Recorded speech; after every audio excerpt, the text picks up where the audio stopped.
Okay, there we go. Sorry, I just realized my mic was muted. Okay, look, we're still kind of getting set up here. We've got how many viewers we have in chat right now? We've got 3 viewers. That's good. Also, sorry about the little technical hiccup with the song. I didn't mean to close out the tab.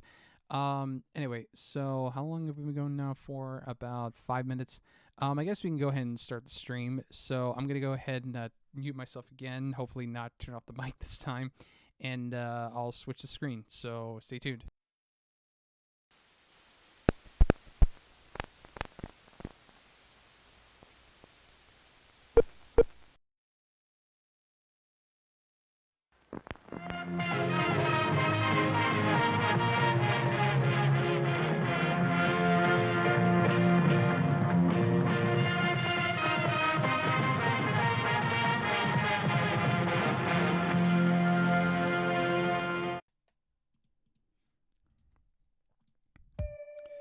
Okay, I got the music going.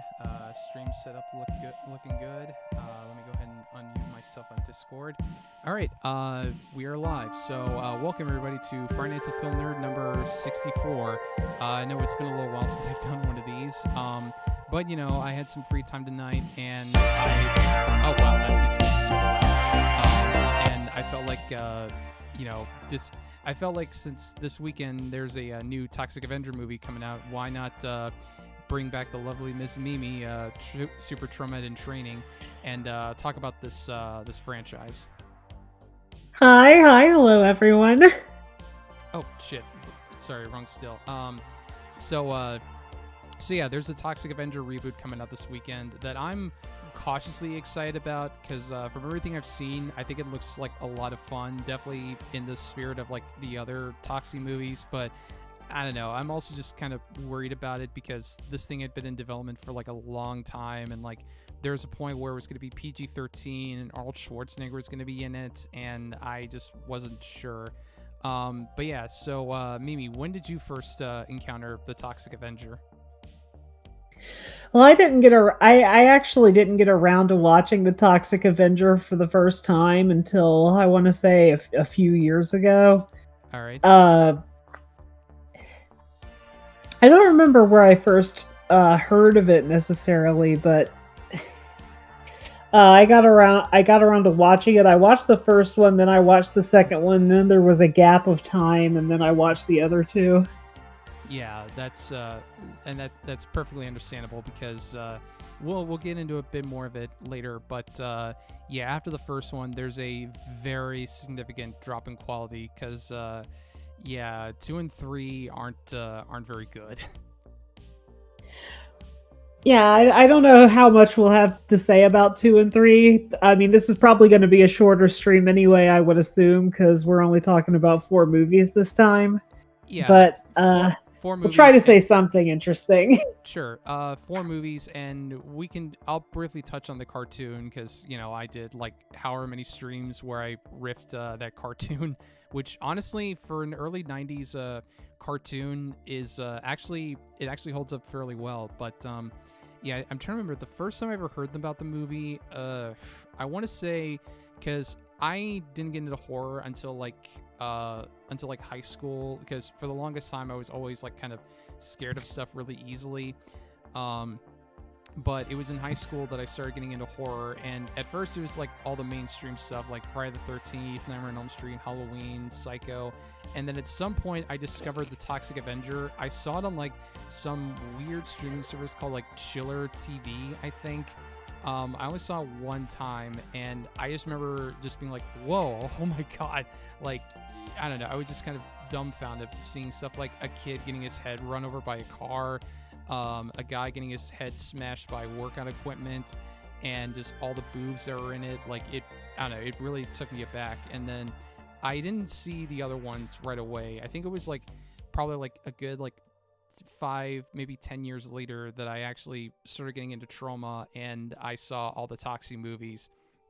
And yeah, I do like the first one's definitely the best. 2 and 3 are very kind of meh, and the fourth one is probably the best after the first one, but it's definitely a movie that probably couldn't get made again today. Yeah, I think I'll have a lot more to say about that fourth one than Yeah. maybe the others. But uh, yeah, the Toxic Avenger. What's really interesting to me about this franchise is that it was an attempt at doing, because you describe it as horror, and it is definitely influenced by the slasher movie boom of the 80s. You can see that influence there, but I wouldn't call it a horror movie. Yeah. It's just violent. But Yeah. I would say I more will like say the I'd say it's more like horror comedy. I will say I guess I have a hard time seeing it as a horror movie because you're supposed to be on because the monster is the main character and you're on his side the whole time, you know. Yeah, like if None of the anything, bad guys he's fighting yeah. are scary. They're just feeble mortals. But yeah, Mhm. as far as the first one goes, it's interesting to me because it is essentially a kind of, maybe satire is the wrong word, but it's a gritty, tongue-in-cheek kind of superhero satire thing before that really existed. Mm-hmm. No, I can see that. I mean, well, part of the impetus of the Toxic Avenger was sometime in the early '80s. Lloyd Kaufman read an article that said, I can't remember exactly what it was, but it was something to the tune of like that horror cinema is dead or like dying. Which, considering it was the early '80s, I find that a little hard to believe. But that inspired him to create a movie called Health Club Horror. That was the original title. And then from there, it kind of snowballed into what became the Toxic Avenger. And I think the other impetus for it was that back in the early 80s, this is when like nuclear waste was becoming a big discussion. Like, I think this is right after the 3 Mile Island incident. So he thought it'd be interesting to kind of put more of a positive spin on toxic waste. And, well, also because that's kind of the common trope that creates a lot of superheroes. Yeah, I don't know. Yeah, I wanted to say that the Toxie is kind of like a cross between a couple different Marvel superheroes who already existed. Like, there's a little bit of Spider-Man in him just because of the backstory of him being the nerd who all the Chads and Stacys hate, you know, irrationally. Yeah. And then the fact that but then he's also like the Thing from Fantastic Four in the sense that he's like this deformed monster and he has a blind girlfriend who loves him because she can't see what he looks like. Yeah. Which I gotta say, like, I love the bullies in the first Toxic Avenger, like Bozo, Scuzz, and their girlfriends. Like, they're just so like cartoonishly like dickish to Melvin. It's pretty funny. Where like the first scene where we see them they're in the hot tub and Bozo just looks just angry for no reason at him. He's just like, "Would you take a look at that fucking guy?" And Scuzz is just like, yeah, he's always got that shit-eating grin on his face. Like, they're at this point, we have no reason to understand why they hate Melvin so much. They just kind of do.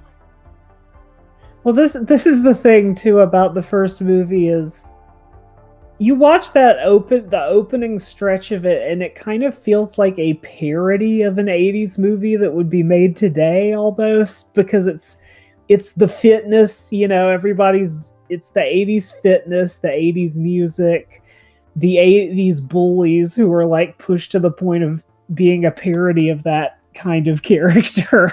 No, and I can see that.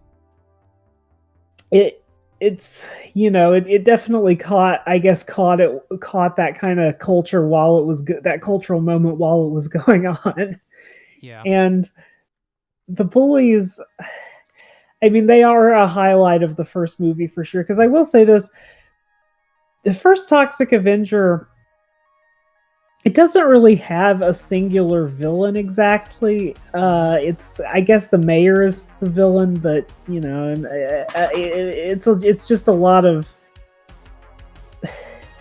It doesn't have like a central super villain or anything, but the bullies themselves are they're very enjoyable. I will say this too. I call the first movie kind of a gritty superhero satire before those really existed. So in a lot of ways, it feels kind of quaint by modern standards. Like, probably the edgiest thing that happens in it is a child getting his head run over and exploded, even though it looks kind of fake. But which and that Oh, sorry. I was Yeah. gonna say the Sorry, fakeness, go on. I was gonna say I think the fakeness kind of adds to the charm of it a little bit, and it's also kind of funny how like normally for an effect like that you would just do like a life cast of the actor, like or like a cast of his head, and then you would just go from there. But Lloyd was like, now screw that. You know, I mean, no one's really gonna see the face, so they literally just took like a watermelon or a cantaloupe, put a wig on it, filled it up with some fake blood, and they just ran it over. And the effects, I don't know. I mean, yeah, it certainly looks cheesy by today's standards, but I mean, it still achieves the same effect. Like, honestly, probably better. Than Yeah, I just mean the fact that the effect doesn't look like ultra real or anything, it kind of softens the impact, is what I'm trying to say, of a kid getting his head run over. Yeah, no, I can see that. Which I remember I saw something about how that scene was actually considered controversial because I guess like there were some edits of the movie where they cut that part out, and they also cut out the part where the drug dealer in the gym like gets his head crushed by one of those weight machines. Well, not so much him getting the weight machine to the face, but more like they show the aftermath where his like body is switching and the half head's like shaking around, which I don't know. I always thought that was silly because it doesn't even look. I mean, that's a cool kill. Yeah, it is. But I was gonna say another highlight for me from the movie is the probably the first like big like superhero moment of the movie is when Toxie stops the robbery at the taco shop. Like, I don't know, that one has some really great kills. Like the one guy who gets his arm ripped off, which funny enough, that actor really did have a missing arm, and they just gave him a prosthetic arm just so Toxic could rip it off. But then you got that, and you got like the guy who gets his hands dipped in a fryer. You've got the dude who's killed with a milkshake machine. Yeah, I'll say this much: the all the bad guys in this movie, and you kind of see this in other trauma movies too, like first like Nukem High, where all the bad guys just they're like these, they just wear these ridiculous punk outfits, and they're all just seething with constant like anger and sadism, and it's kind of it's a specific kind of movie villain. I don't know if you see that much anymore. Yeah, like nowadays a lot of villains are more, you would say nuanced. Like there's kind of this mindset nowadays where people are like, oh well, what made him this way? Like what made this guy like so evil and vile? And it's like with this movie, it's like, no, it doesn't really matter. They're just evil people. You know, I mean, what more of a backstory do you need than that? And they're all in multi ethnic gangs, of course. Yeah. Like I'd say though. No, I was just gonna say, I'd say probably the only time one of them had like any kind of sympathy was when because I guess to kind of give the lowdown of what the movie's about, it's about this nerdy janitor named Melvin who gets picked on by bullies at the local health club. And then one day, one of the popular girls, Julie, decides to pull a prank on him by basically getting him to wear a tutu and making him make out with a sheep. And in the embarrassment, Melvin runs upstairs, and then he jumps out of a window, and he conveniently lands in a vat of toxic waste that turns him into the terrifying creature of superhuman size and strength, the Toxic Avenger. And it becomes both a superhero movie, but also kind of a revenge film, because on the one hand, he's going around stopping crime, but on the other hand, he's getting revenge on the bullies who turned him into what he is. But there's a moment when Melvin falls into the toxic waste, and he's on the ground, and he's like, you know, writhing in pain and shaking and like burning. And there's a moment where Julie's looking at him like, oh no, I think he doesn't look so good. I think something's wrong with him. And Bose is just like, he's faking it, Julie. He's faking it. Which yeah, that is the funniest line in the movie to me. like okay, but how exactly does one fake like burning alive essentially from having toxic waste dumped on them? But I don't know. Well, I will say this: when Julie pranks him when he's kissing the sheep in the dark and he thinks it's her, he's moaning, "Oh, Julie." So it's a little. Don't you dare say it. A little parallel, a little Chris Chan parallel there. You had to go there, didn't you? God. I see. I really wanted to avoid that because that thought just crossed my mind, and I really didn't want to bring that up. Yeah. I will say this. One of the highlights of the movie is the actor they cast to play Melvin. They just got this guy who has the perfect look to be that character. Yeah. Let me actually. Yeah, I'm gonna pull up a picture of him just to kind of give people an idea about what he looks like because, well, his name is Mark Torgel, and I think he had actually been in a few Trauma movies beforehand. Like he was in, because like prior to doing the Toxic Avenger, Trauma was known for doing a lot of like teen sex comedies, like years before like Porky's came out, and I think he was in one of them, called like what was it, like Squeeze Play or The First Turn On or something like that. I can't remember. But yeah, he is a very like.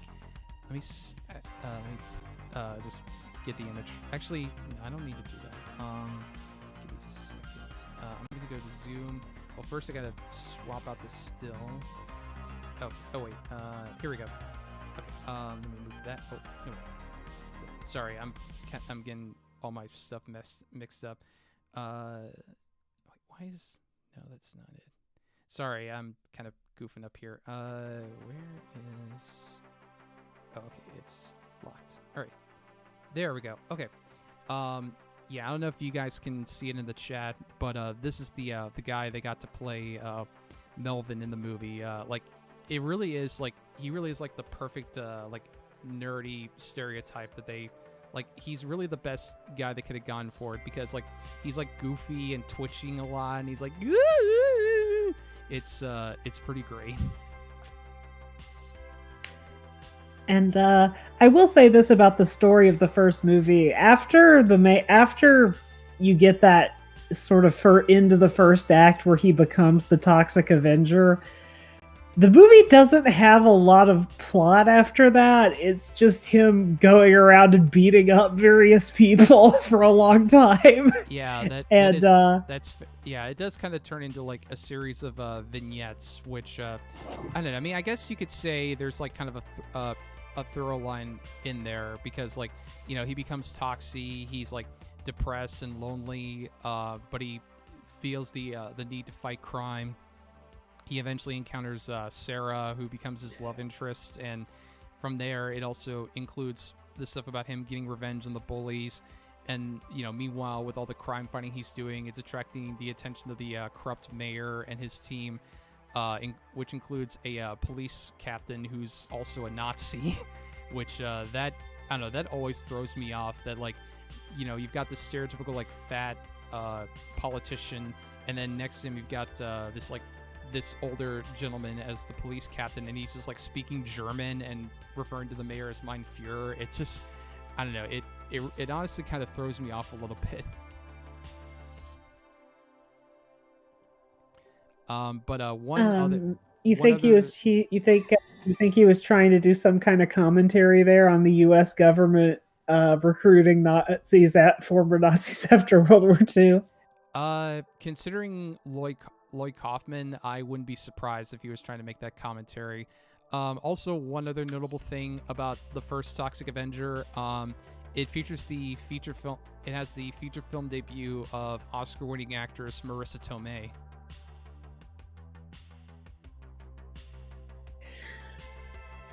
I want to say this about the movie because here's the thing: there have been so many like superhero satires over the years, right? And like I said, this was an early one, at least in terms of a movie or something that's not a comic.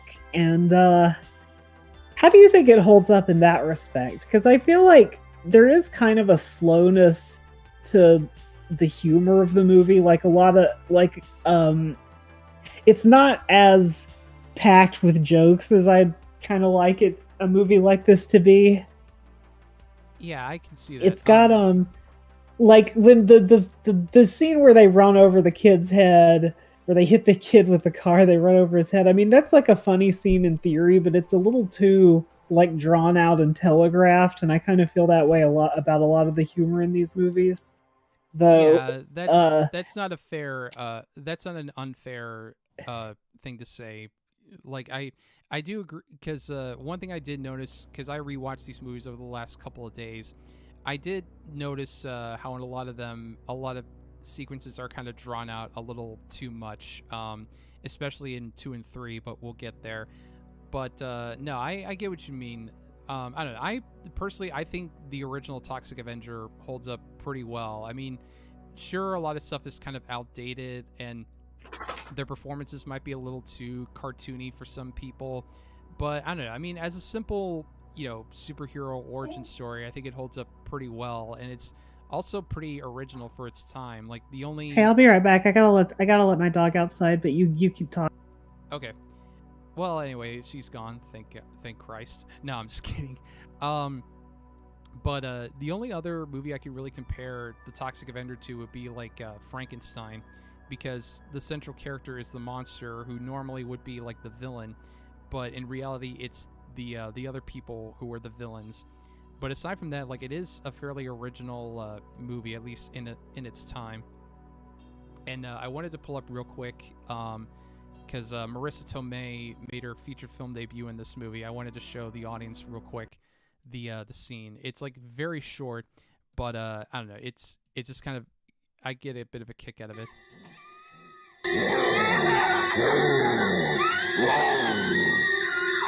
Oh, whoops! I paused.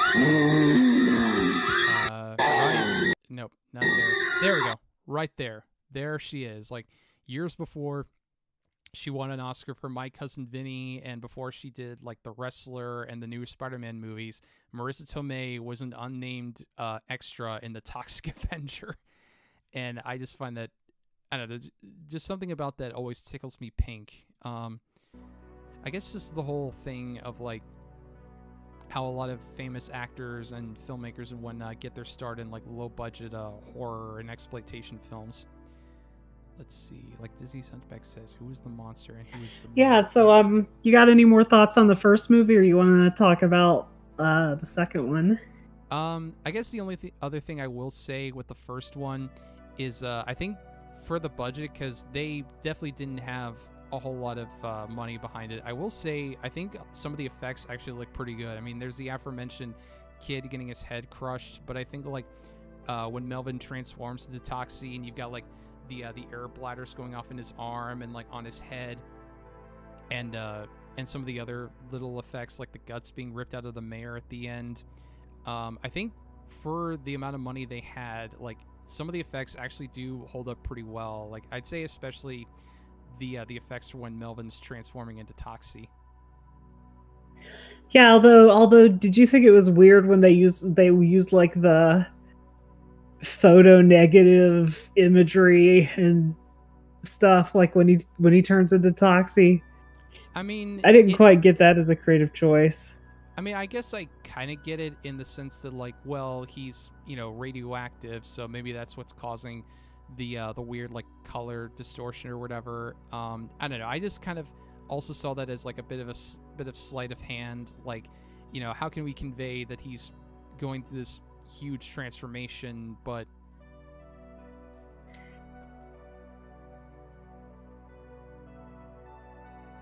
Hello? sorry about that. I was interrupted by something. Anyway, but I don't know. Yeah, the first movie, I would kind of recommend it as it's just sort of an interesting cultural artifact, like a superhero movie made for no money that's like gritty and R-rated before really regular superhero movies were much of a thing outside of the Superman Richard Donner films. Yeah. And also, shameless plug, you can always check out my video if you want to know more about the Toxic Avenger. And I'm still surprised that that my video didn't get like flagged or anything because of the clip I used for the stinger, which I don't know if you've seen my video, but yeah, the stinger clip, it's got a certain word in it that I don't think YouTube would like very much. Is it when they're talking about the different kinds of people they want to run over? No, it's specifically after Toxie fights Cigar Face and his goons, and whoa, that was loud. And he punches Cigar Face so hard in the balls that it caused his voice to go up a couple octaves. And Cigar Face runs off and he screams out, "I'll get you for this, you monster!" And then he uses the F slur. Oh, that one. Okay, I was thinking of when they used racial slurs earlier in the movie. No, I trust me, I do like to push the envelope, but there are certain lines I won't cross, and like if I had used that in my video, I would have for sure gotten my channel nuked. But I guess so after Toxic Avenger, it became like this little underground hit, and Troma was doing fairly well for themselves because they also did Class of Nukem High, which was another hit, and then they did Troma's War, which was a pretty massive failure when it came out. And basically, I mean, Troma had always been independent, but at the time they were trying to like become a mini major of sorts, like an Empire Pictures or Canon Films, but they kind of were relegated back to doing more independent films. So then we got what became Toxic Avenger 2 and 3, which, to kind of give some backstory, so the original movie was like 4 hours long or something like that, and Lloyd didn't really know what to do. Like, I think at one point he wanted to scrap the whole thing, but then his wife, Charlotte, suggested that rather than scrapping the film, why not like try to break them apart into two different movies. And I don't know, like, I guess to kind of, yeah, Toxic Avenger 2 and 3 aren't very good, but I wouldn't call them like the worst of Troma's movies, because I've seen some dog shit from Troma. Like, I would honestly much rather watch 2 and 3 over like Igor and the Lunatics, or Curse of the Cannibal Confederates, or God, what else? Or like parts of the, or what was it, like a Nymphoid Barbarian in Dinosaur Hell. Like, Troma's put out worse movies than like Toxic Avenger 2 and 3. Well, the Toxic Avenger 2 and 3, there's still kind of a quaint charm to them, I feel. Mm-hmm. In that these are movies that were supposed to be a little risque at the time, but you watch them now and they feel sort of quaint. I think that the second movie, for one, the one thing about it that doesn't really line up with the first movie is they ditch Toxie's smooth, masculine, heroic voice in favor of just having him sound normal. Yeah, which like his voice changes in the first movie after the mutation, and they decide now we're just gonna have him sound like Melvin all the time in the second one. Yeah, it's kind of like it's a bit more like the voice they gave him in the cartoon, where in the first movie he very much talks like this. He's like, I'm sorry, I couldn't control myself. But then in 2 and 3, he's talking very much like this. Like, hi, I'm the Toxic Avenger. I'm the first superhero from New Jersey. I'm here to save the day. It's like, and also like the Toxic Avenger movies have never been the most consistent when it comes to continuity. But I never liked the fact that they renamed Sarah to Claire, and they recast like her and Toxie's mom, and the fact that they changed his last name from Fur to Junko, like, I don't know, it was just kind of silly to me. Well, maybe they picked Junko because, like, I know Junko is a name in Japanese, so yeah, I don't know, because the whole plot of the second movie is that he thinks his dad is in Japan, and the movie really tries to exploit the novelty of the Japanese setting. Yeah. Which, because I believe Toxie 2 had a budget of like 2.3 million, and I'd wager to guess that most of the movie's budget probably went to shooting on location in Japan, which they definitely got their money's worth with that. And I will say, Toxie doesn't necessarily think his dad is in Japan. He's more or less tricked into going to Japan, because the basic setup of 2, and by extension 3, is there's this new company moving in called Apocalypse Inc. that basically wants to take over Troma and turn it into a giant toxic waste dump. But the Toxic Avenger... Yeah, they're basically Captain Planet villains, even though this is before Captain Planet existed. Yeah, pretty much. But But so their whole idea is that the Toxic Avenger keeps ruining their plans, so they decide to find a way to get him out of Tromaville to, say, Japan. And then while he's gone, they basically come in and take over the town, which I gotta say, like, that kind of makes it seem like Tromaville is like always on the verge of collapse, if not for Toxie. Like, I don't know, that just always seemed kind of funny to me. Which I will say, when he goes to Japan, like, there's some kind of funny little moments. Like, it is funny. There's like a small cameo from the creator of Devilman, whose name escapes me. There's also some fun, like, would that be Go Nagai? Yeah, Go Nagai. He shows up like very briefly as like, because in the Japan sequences, there's this reporter that's always going around reporting on stuff, and he interviews this one guy who's like a restaurateur or a food critic or whatever, and it's played by Go Nagai, the creator of Devilman. But and also there's some fun like death scenes, like the one guy who gets his nose turned into a giant fish. But yeah, that's a fun cartoonish gag, though. Again, they kind of telegraph it too much. Like, it'd be funnier to me if it happened quicker, just like Toxie grabbing the thing and clamping his nose with it.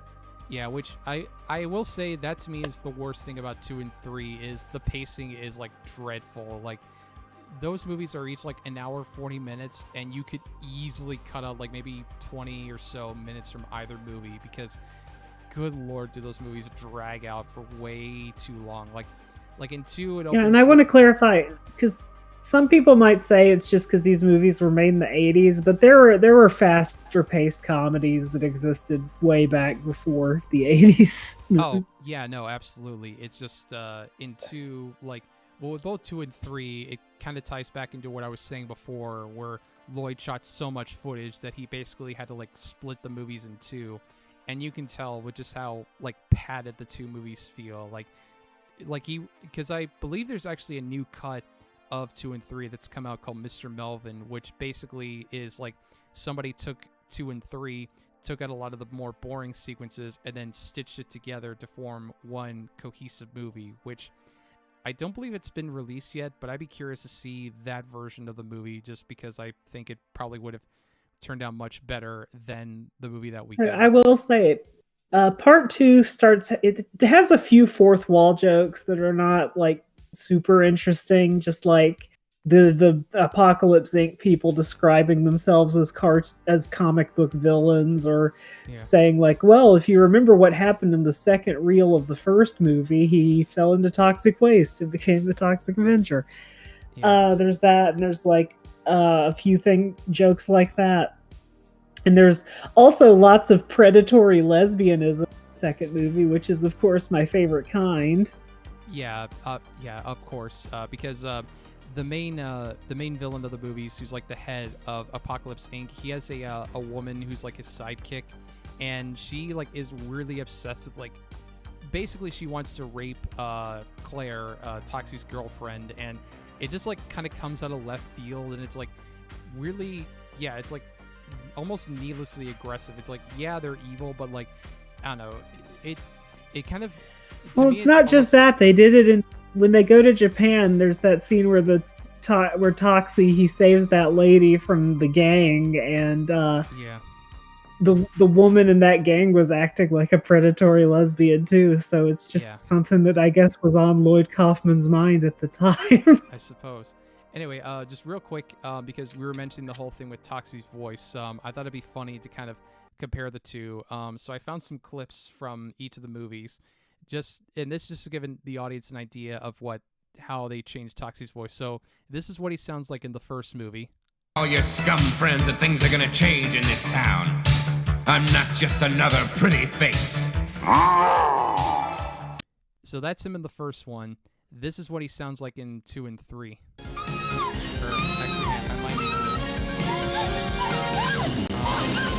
Yeah, that might actually not be a good clip. Let me take a look around real quick, because I want to find a bit where he's got like audio. Melvin Junko. Okay, I found it.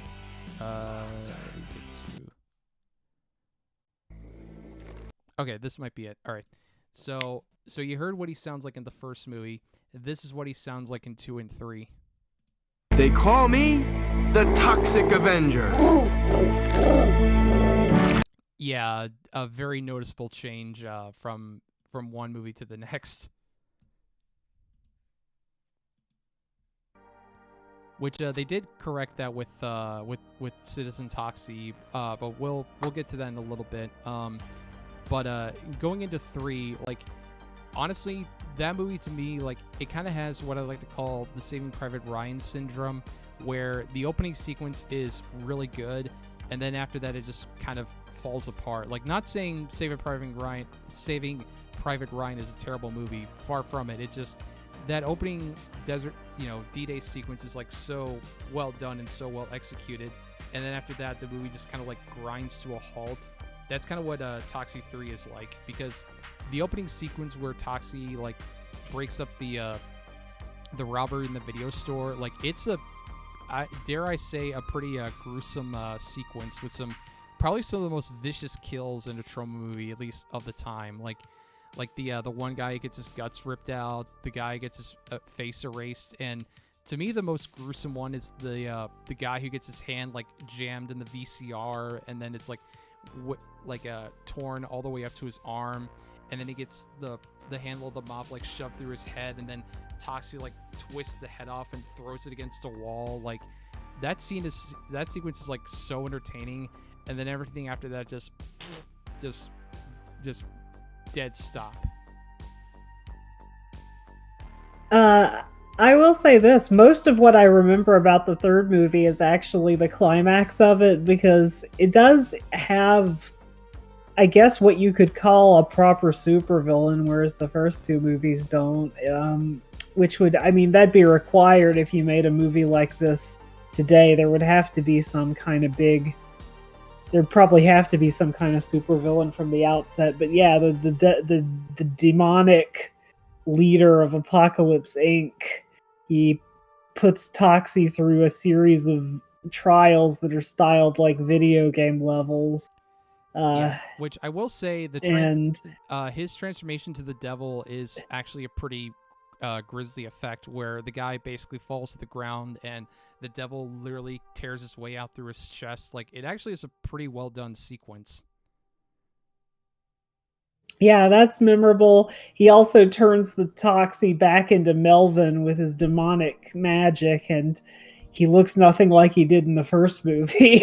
Well, that's because they got a different actor, which I remember reading somewhere that I believe... Yeah, but they gave him fake buck teeth and fake acne for some reason, even though Melvin didn't have acne in the first movie. Yeah. I mean, he definitely had like the buck teeth, but yeah, I actually found a picture of him. I'll just real quick show it.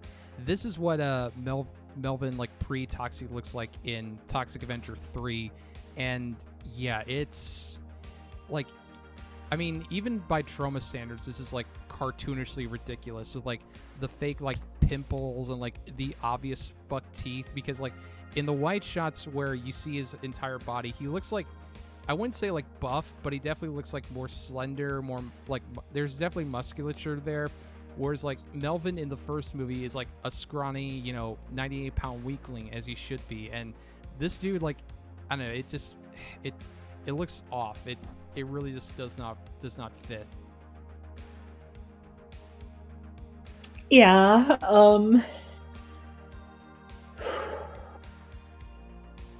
So I guess, I mean, the whole title of the third movie, maybe I should mention that it's called The Toxic Avenger Part 3, The Last Temptation of Toxie, because he's tempted, like Jesus in the desert, to join Apocalypse Inc.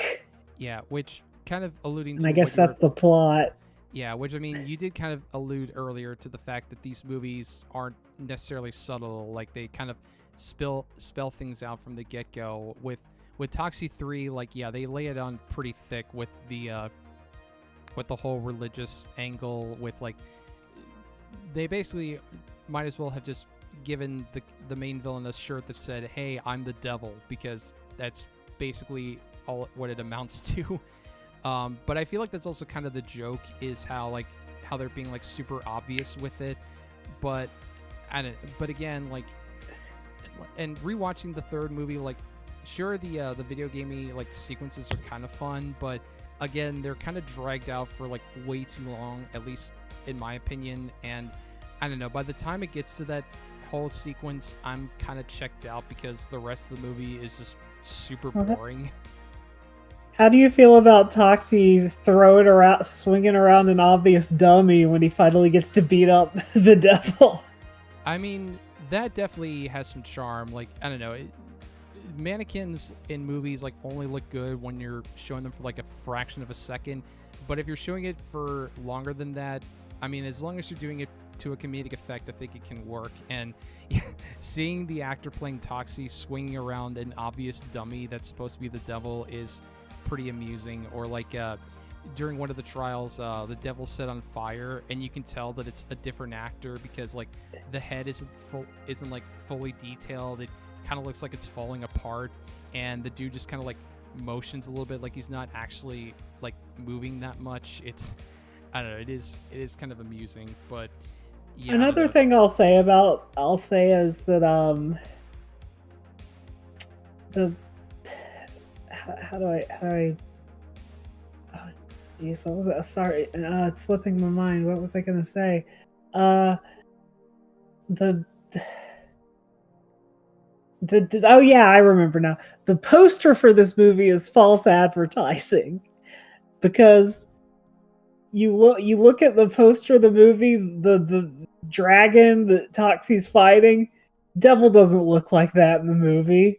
He looks much more humanoid. Which, I mean, to be fair, there's a lot of cases where a movie's poster kind of lies to you. I mean, it's not like Toxic 3 is like the first one to do that. Like, there are plenty of movies that have really awesome posters that kind of oversell the movie. This is the poster for Toxic 3 for anybody who's curious. Like, I don't know. I mean, looking at the poster, like, I mean, it kind of looks like the devil a little bit, like if you squint your eyes at it enough, but I don't know. Yeah, it honestly kind of looks more like Toxie's fighting like Kraid from Metroid or something. But I don't know. And I will say also, I love the poster for Toxic Avenger 2, which, let me pull that up really quick, because that one also does kind of oversell the movie. But again, like, I don't know, I just love these kind of cheesy like movie posters where they kind of sell you on a movie that you're not really getting. But like, I mean, how can you not love this poster? You got, you know, a giant super jack Toxie, you know, sitting on top of, you know, barrels of nuclear waste, holding the American flag. I mean, holding a mop that has the American flag tied to it, and he's got a girl like on his arm holding an Uzi. Like, how can you not love a poster this ridiculous? Yeah, it's the posters are not always the most professionally painted for these movies, you know, if you compare them to other movie posters of the era, but there's a charm to them. Yeah, and I will say I'd much rather have these kind of posters than a lot of like modern day movie posters, which are just like really sloppily put together, like Photoshop nightmares. Like, at least with something like that, you can tell like somebody actually put their heart and soul into it, as opposed to just like whipping something up in a computer in like 5 minutes that just looks like garbage. Is there anything else you have to say about the third one, or can we move on to the interesting one? Sure. So after 2 and 3 basically failed, Lloyd went on to create the Toxic Crusaders cartoon, which lasted for 1 season. He took New Line Cinema to court over it because they were promising that they would do a feature film adaptation of the cartoon, but that never happened. And Troma kind of plugged along in the 90s with movies like Tromeo and Juliet, Sergeant Kabuki Man, NYPD, and Terror Firmer. And they also discovered new upcoming talent like Trey Parker and Matt Stone by releasing their movie Alfred Packard the Musical as Cannibal the Musical. And they also discovered another up-and-coming talent by the name of James Gunn, who wrote Tromeo and Juliet and also helped work on Terra Firma and the fourth and, well, I guess not anymore because there's the reboot coming out. But to date, the last Toxic Avenger movie, Citizen Toxie, the Toxic Avenger Part 4, which after sitting through 2 and 3, 4 was almost kind of a breath of fresh air. I mean, just the fact that it opens with a narration by Stan Lee, like, really kind of took me aback when because like I didn't know. Yeah, and in that opening narration, Stan Lee basically tells you that you should disregard part 2 and 3, and that this is the real sequel. So this movie is, I guess, doing something that's a little more common now. We're just going to disregard the sequels people don't like. I guess Halloween had done it a couple years earlier. Yeah, well, I don't know. I do kind of admire how with Toxic 4, they're like very upfront about it. Like, it's not like the Halloween movies where, you know, like H2O comes out and they disregard the other Halloween movies, or like when the David Gordon Green Halloween came out, they kind of ignored the other Halloween movies, but they didn't address it. I think it's kind of refreshing how in Toxic 4 it opens with Stanley being like, young Melvin Ferd was just an average janitor when he fell into a vat of nuclear waste and became the Toxic Avenger. And then he's like, and then 2 rotten sequels happened. Sorry about that. Now this is the true sequel. Like, it's kind of admirable. They're like, yeah, we fucked up, but you know, we hope you accept this apology from us. Yeah, and this movie does, in a way, kind of feel like it doesn't take place in the same universe as the other 3. It feels, it almost feels like a parody of itself. But man, this movie is nuts. It is, as far like I'm surprised people don't talk about it more, because this is like extreme edgy comedy. This movie has got everything. It's got gross out jokes, it's got fat jokes, it's got mental disability jokes, school shooting jokes, adult baby diaper lover jokes, domestic abuse jokes, abortion jokes, rape jokes. Mm-hmm. It's got all these things. And Sergeant Kabuki Man is in it, and he's portrayed as a sex pest asshole, and it's just,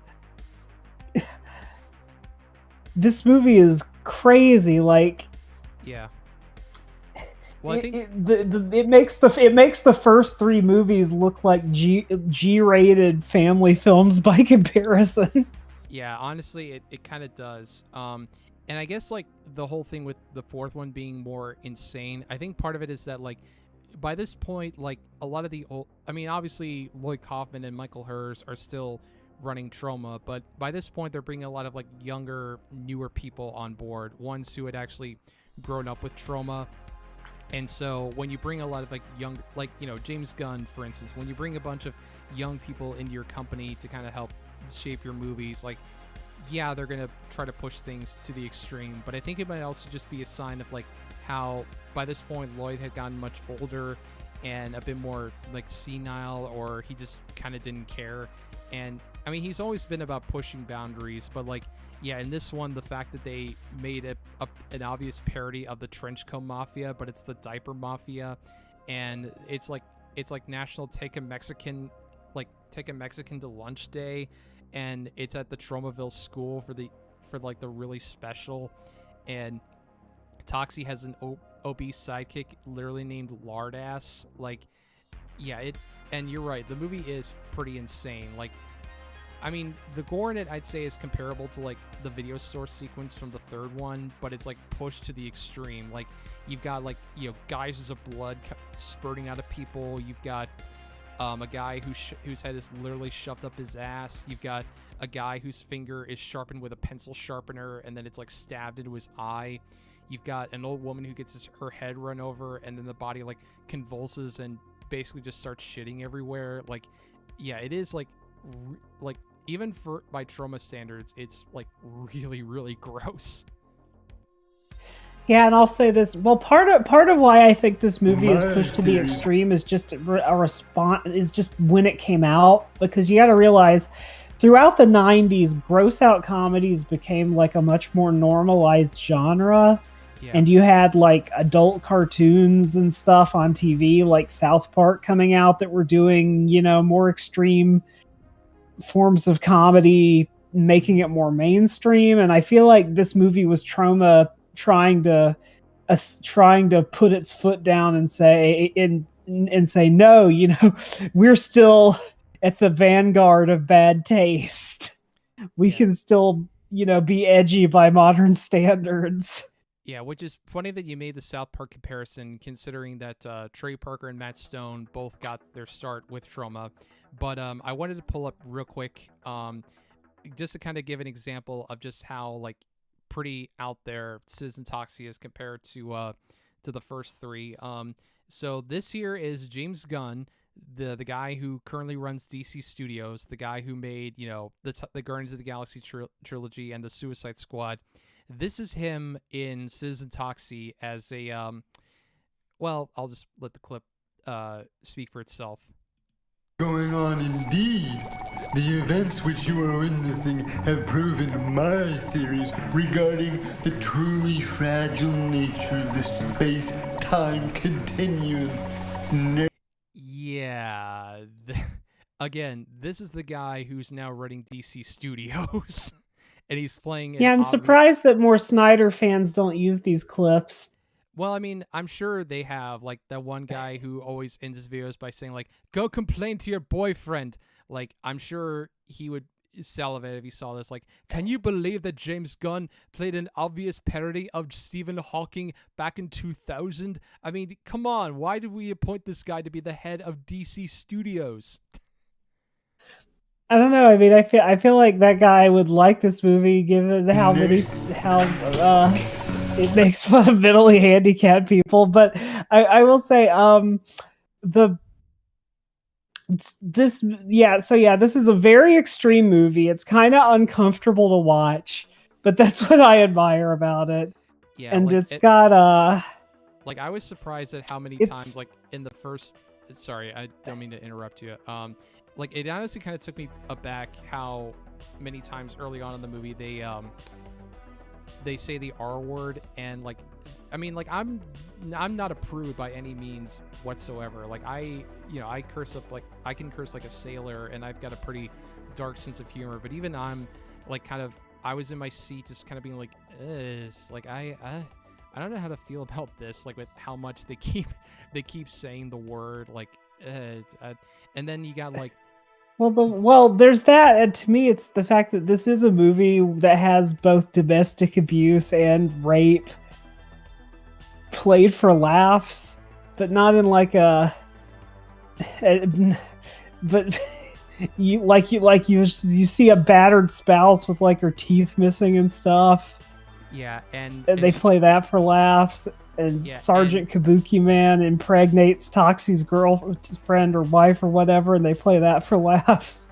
Yeah, or the fact too that because to kind of give some context about the movie, so basically in this movie there's a giant explosion that happens at the school for the really, really special, and it basically causes Toxie to wind up in an alternate dimension version of Tromaville called Amortville, and meanwhile his doppelganger ends up in Tromaville, and he's the noxious offender, and he's basically the polar opposite of Toxie. Like, they still look similar in appearance, but he's like evil, and he's like a drug dealer and a sex pest and a human trafficker. And in this alternate universe, Sarah is now Claire, who instead of being blind is deaf, and they have whenever she's talking, they have this like little like circle cut out where it's this topless girl who's like explaining what Claire is trying to say. But I love how, like, at first she is like trying to explain what Claire is saying, but then at a certain point she just like is just doing stuff, like she's eating pizza or like listening to music or just like not even paying attention to the movie. And I don't know, like, jokes like that are pretty hilarious. Or like the news. Yeah, and this movie is more, as a kind of superhero comedy, it's more fun because it's got more like comic booky type characters running around. Yeah, like some of them are imported from other Troma movies, but it's got more going on. It's also got Ron Jeremy in it playing a priest, and that's just kind of meant to be an offensive joke in and of itself.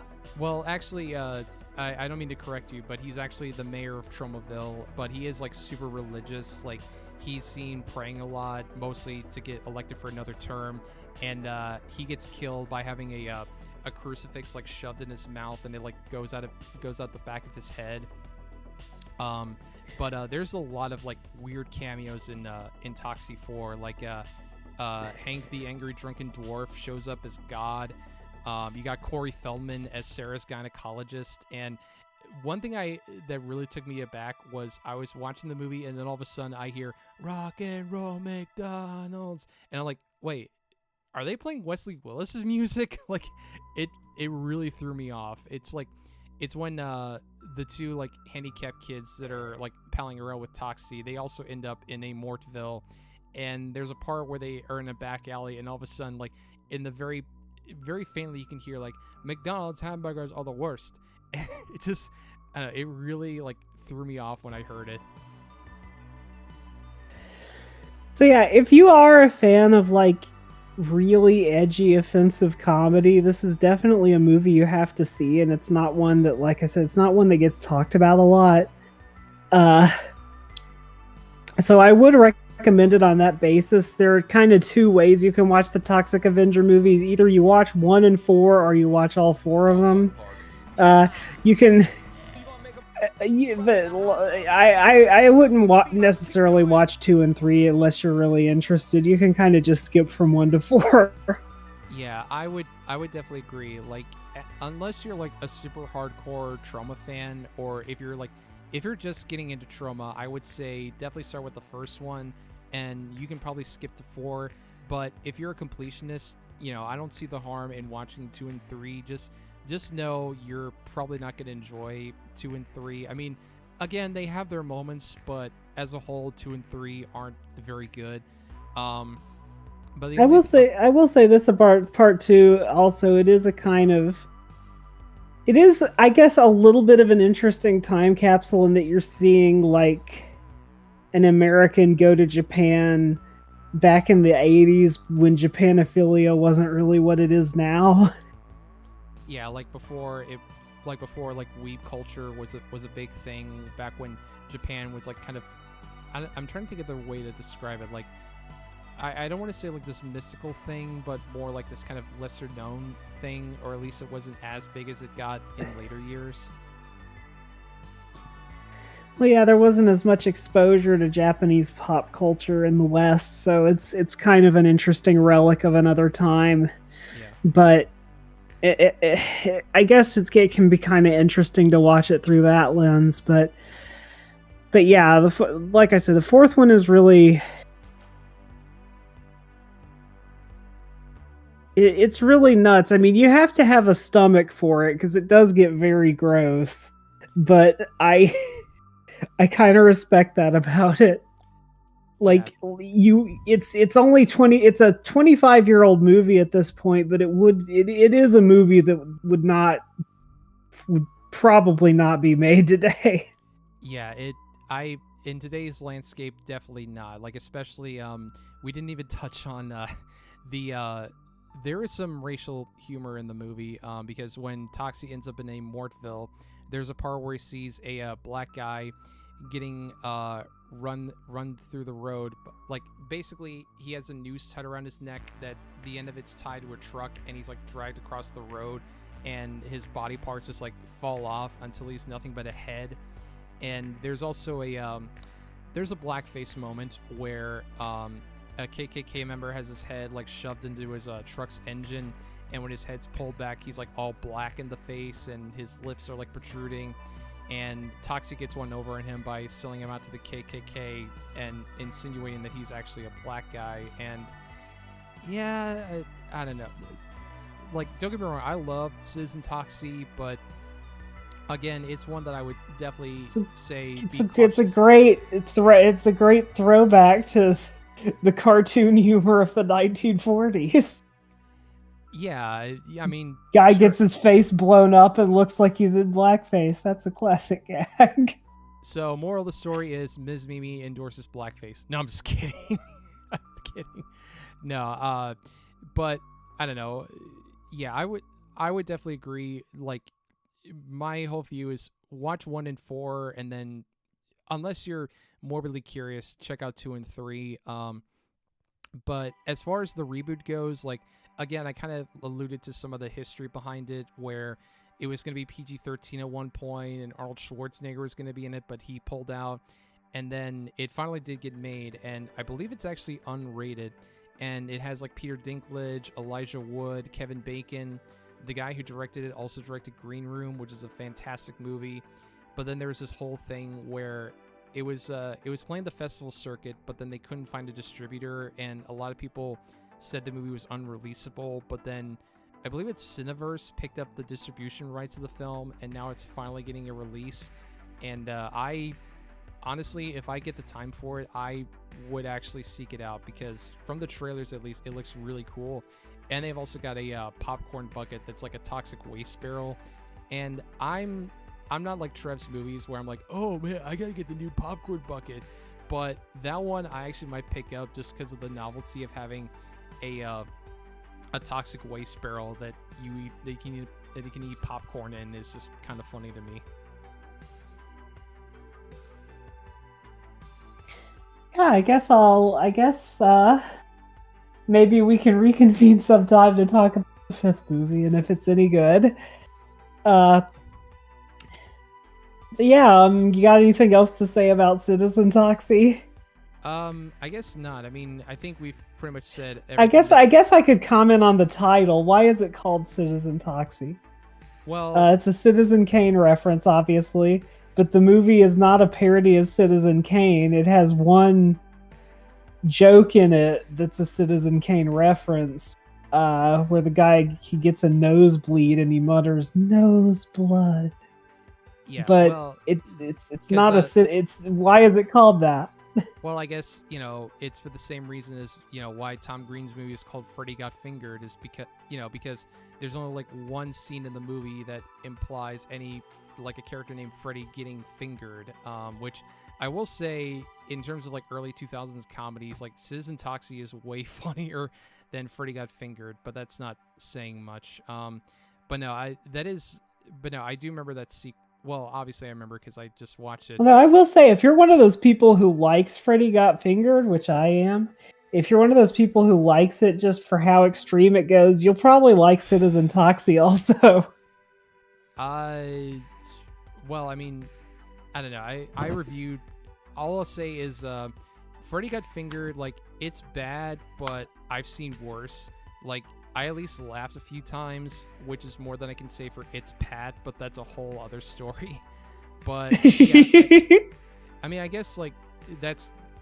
I mean, I don't think there's really much else we can touch on other than just, I personally love the Toxic Avenger series. 2 and 3 aren't very good, but I'm also just a big fan of Trauma and Lloyd Kaufman in general. I mean, hell, I even interviewed him a few years ago, and he could not have been nicer when I talked to him. Very real, very down to earth, and also, like, I would totally recommend getting like some of Trovo's movies on Blu-ray just for the intros that he does. Like, hearing him talk very candidly about, like, for Toxic Avenger 3, he mentions like he and Michael Hers went to Yale, and they could have gone to California and been like yuppies and been like rich and successful, but they would have also had to kiss a lot of ass. But instead they went off and started Trauma, and sure, they ended up like kind of poor, but they at least got to do what they do and, enjoyed doing it. And I don't know, there's just something kind of special about that. Like, are they the most successful studio in the world? No, but they're doing what they love to do, and they don't care if, people watch it or not. They just care that it's something that they get to do. But I guess aside from that, I feel like they kind of pioneered the self-aware B-movie genre, which you still see today in some form or another. We actually we did a movie night recently where we watched Frankie Frico, which is very much a movie of that type. Yeah, but I would say, like, and I know how weird this will sound, I feel like Trauma was a lot more subtle with the whole self-aware thing, whereas Frankie Frico, like, I don't know, it seemed a little too on the nose, which I think is what a lot of modern like kind of self-aware B movies have missed is that that whole like subtlety of like, sure, they're in on the joke, but they're not being overt with it. Because like rewatching the original Toxic Avenger, it's not like a like Dude Bro Party Massacre 3 where it's the whole thing is just like winking at you constantly, even with the title of the movie. yeah, I Which is not to say I hate that movie. It's just an example. no, I get that. But yeah, I guess The fact that it's called Part 3 when there's no Part 1 or 2 is part of the joke. Yeah, no, I figured. Kind of like how they did Thanksgiving and then they did Thanksgiving 3, but there's no Thanksgiving 2, but that's the plot of 3 is they're trying to find 2, but we're kind of going off the rails at this point. I guess just to kind of wrap things up, you know, like I said, I love Trauma. I love the Toxic Avenger. Check out the movies. They're pretty easy to find. I think they're even up on YouTube. Like, people have actually uploaded the whole movie on YouTube, which is surprising considering that like they have a lot of adult content in them. But you know, yeah, they're all on. You can just go to Tubi or a couple other free streaming services, and they're all on there.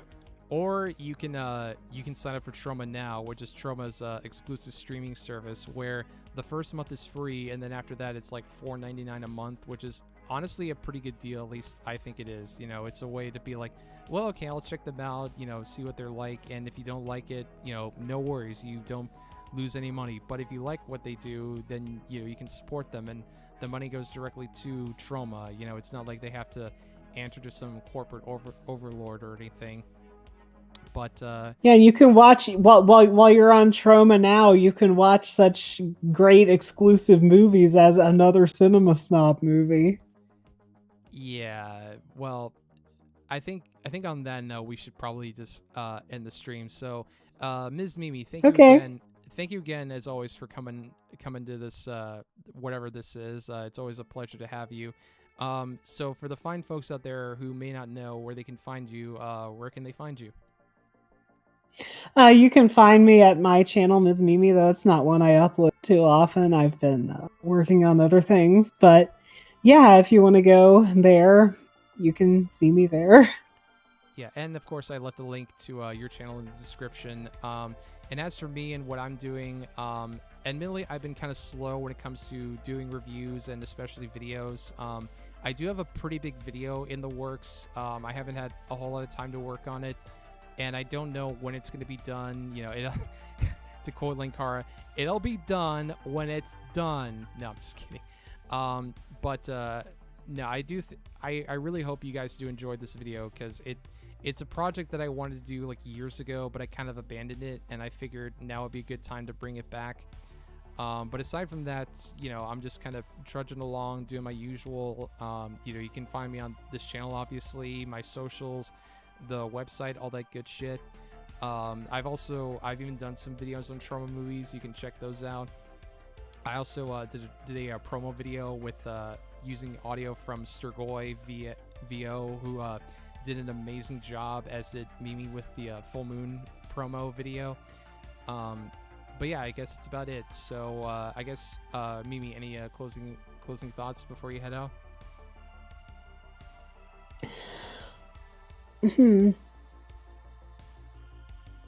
Let me think for a second.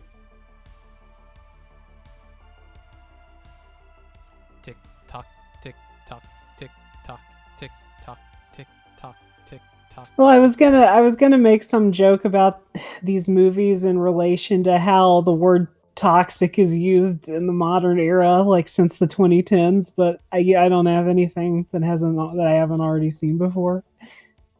All right. Well, on that note, that's going to do it for tonight's stream. Thank you guys so much, as always, for watching. Look forward to more videos and more reviews coming up very soon. And until then, I will see you guys in the next one. Take care. Bye.